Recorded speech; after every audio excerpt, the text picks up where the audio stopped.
Putu Oka Sukanta, seorang sastrawan dan penyair asal Singaraja, Bali. Ia aktif berkesenian di Lembaga Kebudayaan Rakyat Lekra, organisasi yang selalu dikaitkan dengan Partai Komunis Indonesia (PKI). Namun Putu Oka memang tidak melalui jalur resmi atau tidak pernah dengan sengaja mengaitkan kehidupan seninya dengan Lekra. Mengapa saya bergabung atau berkerumun di sekitar kegiatan Lekra?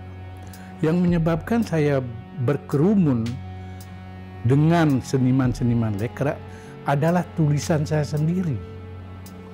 Karena dari umur 16 tahun saya menulis, saya selalu menulis kenyataan masyarakat yang ada di sekitar rumah hidup saya di Bali, yaitu masyarakat miskin, petani, nelayan, tukang tikar, perempuan penari yang miskin. Jadi hal-hal itu ternyata kemudian seolah-olah mendorong saya bertemu dengan seniman-seniman lain yang juga mengangkat masalah kehidupan sehari-hari masyarakat. Nah, jadi tidak ada orang yang mempertemukan saya dengan Lekra. Tulisan saya sendirilah yang mempertemukan saya dengan Lekra. Setelah gerakan 30 September 1965, Lekra dibubarkan berdasarkan TAP MPRS nomor 25 tahun 1966 tentang perubahan Partai Komunis Indonesia, pernyataan sebagai organisasi terlarang di seluruh wilayah negara Republik Indonesia bagi Partai Komunis Indonesia, dan larangan setiap kegiatan untuk menyebarkan atau mengembangkan faham atau ajaran komunisme atau Marxisme, Leninisme.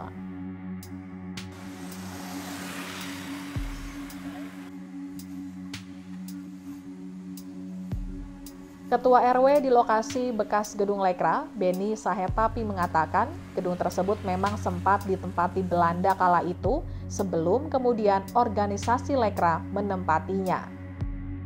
Saya masuk di sini juga udah berubah, udah nggak ada. Jadi waktu sesudah 65 itu karena rumah tua seperti kayak zaman Belanda tuh yang banyak kamar. Itu dulu tempat praktek dokter. Buat kesenian nggak ada kelihatannya sih. Dia bilang, menurut dia sih nggak ada, cuman dokter. Kalau sini cuma tanya, Lekra, udah mereka tahu di situ. Tapi kalau ditanya kegiatannya apa, nggak ada yang tahu. Yang mungkin ada kesenian, nggak ada juga. Taunya Lekra aja, tapi kegiatan nggak ada yang tahu. Tribunnews.com juga berkesempatan mendatangi gedung yang dahulu kala menjadi pusat kegiatan Lekra. Bekas gedung Lekra tersebut berada di Jalan Cidurian, nomor 19 Cikini, Jakarta Pusat. Sebelumnya, gedung itu milik Ketua Lekra, Oi Hai Choi. Terkini, bekas markas Lekra itu telah beralih fungsi dengan nama gedung Tri Dharma Widya. Lekra didirikan atas inisiatif DN Aidit, Nyoto, MS Asar, dan AS Darta pada tanggal 17 Agustus 1950. Lekra mendorong seniman dan penulis untuk mengikuti doktrin realisme sosialis. Putu Oka diciduk tahun 1966. Awalnya, ia dibawa ke Kodam, lalu dipenjara di Salemba dan Tangerang. Tahun itu kan tahun 66. Jadi program mereka dalam rangka tumpas PKI sampai ke akar-akarnya, mereka mencari di mana orang-orang yang belum ditangkap gitu loh. Ada orang yang mengasih tahu mereka ini militer, namanya Operasi Kalong. Dia yang datang ke rumah saya diambil bersama teman-teman seniman lain yang tidak punya rumah, numpang di tempat saya berlima. Dan kemudian sampai di Kodam Air Mancur, saya diperiksa oleh namanya Jimmy Bong, ya kan? Itu katanya mahasiswa, nggak tahu dari mahasiswa perkumpulan yang mana gitu. Ya dia menyiksa saya, menanya siapa yang datang ke rumah saya. Jadi cuma berputar sekitar itu aja. Nggak ada tentang tulisan saya dibicarakan. Saya senang kalau mereka membicarakan tulisan saya kan. Yang barang bukti yang dibawa barang dagangan saya, sabun, obat nyamuk, semua yang saya buka warung depan rumah. Itulah yang dia bawa. Dia bilang ini sebagai barang bukti. Dan tidak kembali semua.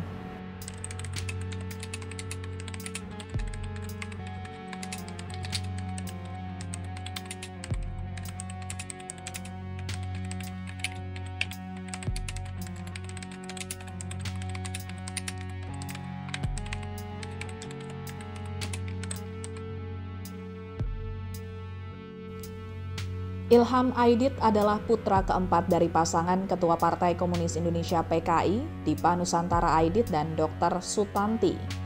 Ia merupakan salah satu permakarsa, pendiri, dan pendukung Forum Silaturahmi Anak Bangsa FSAB yang didirikan oleh generasi kedua dan ketiga dari mereka yang di masa lalu terlibat dalam berbagai konflik politik kekerasan dan kekerasan dalam politik di Indonesia. Sebelum reformasi, itu cenderung hanya ada satu versi pemerintah. Itu versinya adalah PKI adalah dalang tunggal, tercermin dari film Gerakan 30 September. Tetapi setelah reformasi, itu kemudian ada begitu banyak disertasi, jurnal, tulisan-tulisan, buku-buku baru yang membicarakan versi lain. Sekarang ini ada banyak tulisan yang tidak bicara versi Orde Baru. Pengamat sejarah militer dari alumni Universitas Pertahanan Indonesia, Doni A. Seyo Putra, berawal dari kecintaannya terhadap buku-buku bertemakan G30S, advokat Haki ini bahkan bisa menyusun teori ataupun mainstream soal peristiwa kelam itu. Doni yang berhobi membaca ini memiliki 1.500-an buku. 100-an judul diantaranya berkaitan dengan sejarah kelam Indonesia era 1965. 7 versi itu bisa kita jelaskan. Yang pertama adalah versi resmi pemerintah yang menyatakan bahwa PKI terlibat, mendalangi dan terlibat aktif di dalamnya.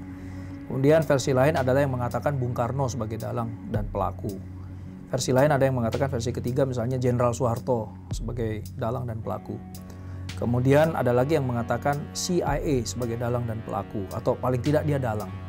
Karena yang melakukan di bawah kan kita tahu adalah operasi yang dilakukan oleh militer juga. Versi kelima adalah ada yang mengatakan itu peristiwa G30 adalah konflik internal Angkatan Darat. Ya. Kemudian versi keenam adalah yang mengatakan bahwa Cina terlibat dalam G30 dan itu termasuk yang salah satu yang paling jarang dianut teorinya. Versi terakhir di dalamnya adalah teori chaos, yaitu tidak ada aktor atau dalang tunggal, masing-masing secara kebetulan memiliki pertemuan atau kesamaan kepentingan politik dan agenda masing-masing.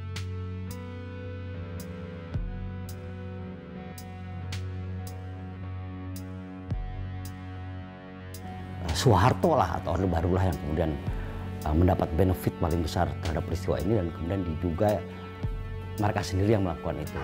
Kemudian yang anti komunis tentu bilang indlap. Kita selalu terjebak dalam peristiwa hari H, tapi kita lupa dan sering lupa bahwa akibat dari peristiwa itu ada dampaknya. Nah, dampak itulah yang tidak pernah dibicarakan atau sedikit sekali dituliskan dan tidak pernah menjadi bagian dari seluruh peristiwa itu. Padahal dampaknya itu luar biasa juga. Dampaknya itu menyebabkan adanya penjarahan, penangkapan, pemenjaraan. Ada yang mengakibatkan terbunuhnya 1 juta orang lebih kira-kira. Kemudian ada peristiwa orang, hampir 12.000 orang dibuang ke Pulau Buru. Kemudian exils, jadi pelarian politik yang jumlahnya kira-kira 800 orang. Yang sampai sekarang itu masih berada di luar negeri akibat dari kebijakan pemerintah untuk tidak memperbolehkan mereka kembali. Saya termasuk yang berpendapat bahwa PKI terlibat di dalamnya. Tapi juga ada pihak-pihak yang mengambil keuntungan dengan adanya peristiwa itu. Dan secara kebetulan dalam kaitannya dengan keterlibatan PKI itu juga ada kepentingan politik juga untuk pimpinan negara pada saat itu juga yang hubungannya juga sudah tidak terlalu baik, tidak terlalu akur, tidak terlalu dekat dengan pimpinan Angkatan Darat yang menjadi korban. Jadi kalau ditanya apakah PKI terlibat, saya pasti mengatakan PKI terlibat. Namun ada pertemuan kepentingan-kepentingan yang lain di dalamnya juga yang menjadi latar belakang adanya peristiwa itu. CIA juga ada kepentingan juga. Ilham juga mengalami kehidupan yang tidak mengenakan meski masih beruntung dibandingkan yang lain. Ilham sempat tidak bisa melamar kerja sebagai PNS lantaran banyaknya aturan-aturan diskriminatif yang muncul setelah pecahnya peristiwa G30S. Kata Ilham, aturan yang menurutnya diskriminatif tersebut hanya terjadi di Indonesia. Peraturan dalam negeri tahun 81, peraturan menteri dalam negeri tahun 81 yang melarang mereka-mereka yang terkait langsung atau tidak langsung untuk menjadi pegawai negeri, tenaga pengajar, tentara, melarang mereka menjadi orang-orang yang bisa masuk ke dalam lembaga tinggi negara dan sebagainya. Iya, ceritanya iya, nggak bisa orang yang di Lekra, yang dikenal bekas tahanan atau Lekra, tidak bisa sama sekali menulis atau menerbitkan bukunya. Dilarang. Ada instruksi Menteri Dalam Negeri tahun 81, bekas tahanan ini dilarang jadi pendeta, dilarang jadi dalang, dilarang jadi wartawan, dilarang jadi penulis, dilarang bla bla bla bla, semua dilarang. Dilarang berorganisasi. Oleh karena itu, klinik yang saya bikin, klinik akupunktur, sesudah saya mendapat izin praktek dari Depkes, dibubarkan pada tahun 90. Karena yang mengelola saya dan beberapa teman-teman bekas tahanan.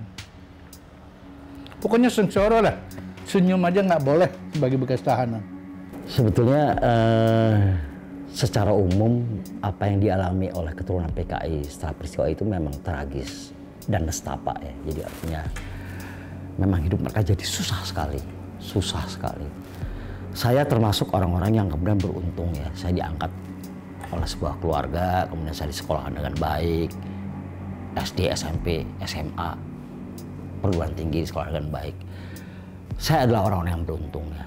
Ada beberapa orang lain yang beruntung yang mau menerima kami ketika itu dan menyekolahkan di sekolah yang baik. Tetapi ada ratusan ribu lainnya yang kemudian hidupnya tercecer, sulit sekali hidup, bahkan sepanjang hidupnya distigmatisasi, didiskriminasi dan sebagainya. Juga secara ekonomi mereka tiba-tiba bubar jalan. Itu Anda kalau mau melihat betapa serunya, saya bilang ya, serunya peraturan itu, cari mungkin di Google ada Instruksi Menteri Dalam Negeri nomor 30/31 tahun 81. Tidak tahu oleh apa Anda akan terbengong-bengong membaca larangan itu, instruksi. Ada banyak kasus genosida di dunia, seperti misalnya Yahudi oleh Hitler, ya, Jerman Yahudi, Hitler ketika itu melakukan genosida terhadap orang-orang Yahudi. Itu tidak sampai keluar peraturan bahwa keturunannya juga dikenakan sanksi. Saya pikir itu hanya terjadi di Indonesia. Itulah yang menjadi sorotan dunia juga sebetulnya.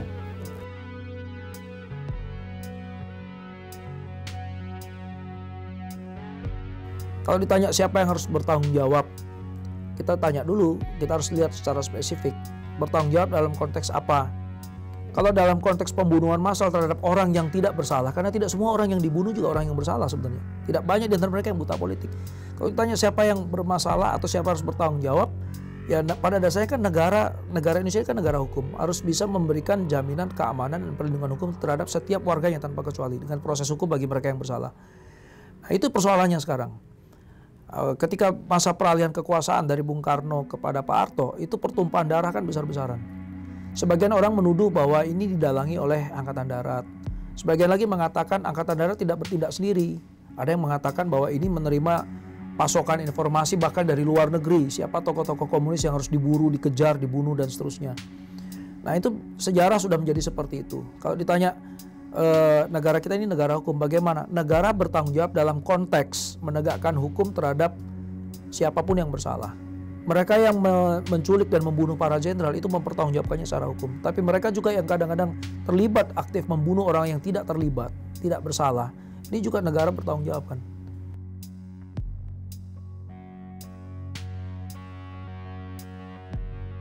Saya pernah dipanggil oleh Komnas HAM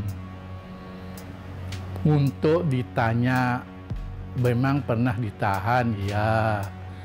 Tahun berapa, tahun begini, di mana, begini, diapakan dalam tahanan. Saya ceritakan apa tuh, seperti cerita saya tadi. Udah, mau menyelesaikan masalah pelanggaran HAM berat non-yudisial. Nah, karena pemerintah sudah membingkai kegiatan saya non-yudisial loh, dengan pernyataan mengakui pernah terjadi peristiwa pelanggaran HAM, menyadari bahwa ada pelanggaran, berempati kepada korban, apalagi dia janjikan mencegah untuk terulangnya peristiwa itu. Itu sih baik-baik saja, tapi kan tidak menyelesaikan masalah. Saya sering sinis bilang, rekonsiliasi ini atau penyelesaian non-yudisial ini apakah pembentukan panitia sodako yang akan membagikan bansos atau apa? Ya, nggak jelas juga. Saya tidak berprasangka buruk terhadap pemerintah, tapi saya merasa ini belum puas, belum cukup tindakannya.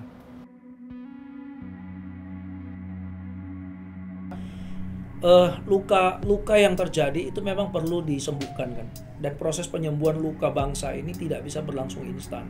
Jadi rekonsiliasi itu pada dasarnya penting agar tidak membawa luka itu menjadi dendam yang tidak berkesudahan sampai ke depan, karena negara ini harus move on, negara ini harus bersaing dengan negara-negara lain ya. Negara lain juga memiliki segudang persoalan, tidak hanya Indonesia. Di Kamboja yang namanya pembunuhan konflik antara Khmer Merah ya, yang dianggap melanggar HAM ya, itu terjadi juga. Nah, di Indonesia konteksnya kita dari awal kemerdekaan sampai dengan bahkan menjelang reformasi itu pertumpahan darah antar sesama anak bangsa itu kan terjadi. Rekonsiliasi menjadi perlu ya, dengan catatan bahwa sama-sama pihak harus sudah saling memaafkan dan bisa menahan diri. Tidak ada gunanya rekonsiliasi kalau misalnya orang kesal dengan perilakunya ya, perilaku partai politik, anggaplah PKI dulu. Tapi kemudian masih ada statement-statement yang sifatnya itu memprovokasi, misalnya menyatakan saya bangga jadi anak PKI. Nah, orang yang tidak suka karena mungkin di masa lalu orang tuanya atau kakeknya pernah menjadi korban ulah PKI di masa jayanya, kan dendam ini muncul lagi gitu.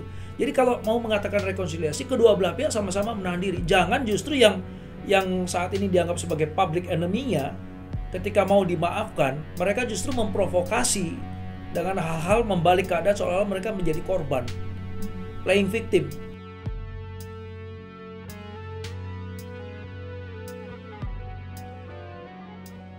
Partai Komunis Indonesia PKI meninggalkan gedung yang terbengkalai di Jalan Keramat Raya, Kecamatan Senen, Jakarta Pusat. Meski terlihat kosong dari luar pagar, rupanya kini gedung bekas kantor Komite Center PKI tersebut sedang dalam tahap renovasi. Ditelusuri lebih dalam, gedung bergaya Rusia itu kini sudah dibeli oleh sebuah hotel. Hal ini dibenarkan oleh Ketua RW 07 Kelurahan Kramat Rusli. Di sisi lain, hal ini juga dibenarkan oleh Humas Hotel Akasia Yanto. Yanto menjelaskan bahwa gedung tersebut sedang dalam tahap renovasi awal dan rencananya akan dibuatkan kantor. Setelah kejadian G30S PKI, gedung bekas markas PKI itu sempat dipakai Direktorat Jenderal Departemen Pariwisata hingga tahun 80-an. Setelah itu, gedung bekas markas PKI itu didiamkan kosong hingga terbengkalai. Berdasarkan penuturan warga sekitar, gedung kosong itu berhantu karena sudah tidak ada yang menempati selama berpuluh-puluh tahun. Sopir ojek online bernama Anton yang sering mangkal di sekitar gedung bekas markas PKI itu membenarkan gedung tersebut cukup seram, apalagi ketika mangkal di sekitaran gedung saat malam hari. Anton sudah dari tahun 2020 menjadi sopir ojek online dan kerap mengambil penumpang di sekitar area gedung bekas markas PKI itu. Sementara itu, saat tim Tribunnews.com mendatangi gedung bekas markas PKI, kondisinya dikunci dan tidak sembarang orang boleh masuk.